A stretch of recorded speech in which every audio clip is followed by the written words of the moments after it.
AIMPLB has declared the recent Waqf amendments passed by the parliament as an assault on Islamic values, religion and Sharia, religious and cultural freedom, communal harmony and the foundational structure of the Indian constitution. So Tejshri, the AIMPLB continuing to say that this is an assault on Islamic values. In fact, they had said that this is an attack on Muslims in the country as well, also calling for protests across the nation. What's the update?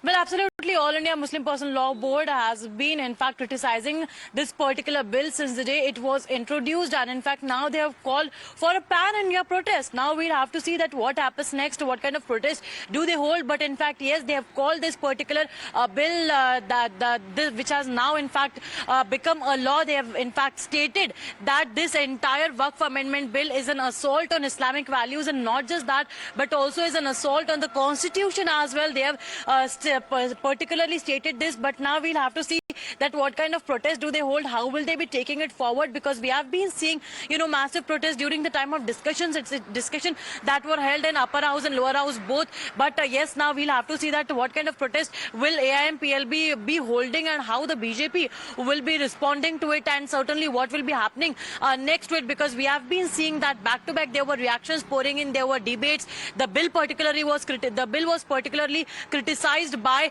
the India bloc, and in fact we saw the leaders of we saw that how leaders opposed this particular bill, and in fact criticized BJP for introducing the bill. And in fact also we heard Sonia Gandhi, who said that this bill is in fact so the political showdown has continued, but of course in the parliament it passed the test. It has now become a law. The AIMPLB though continues to fearmonger and continues to say that this is an assault on Islamic values. Thank you for joining us with those details.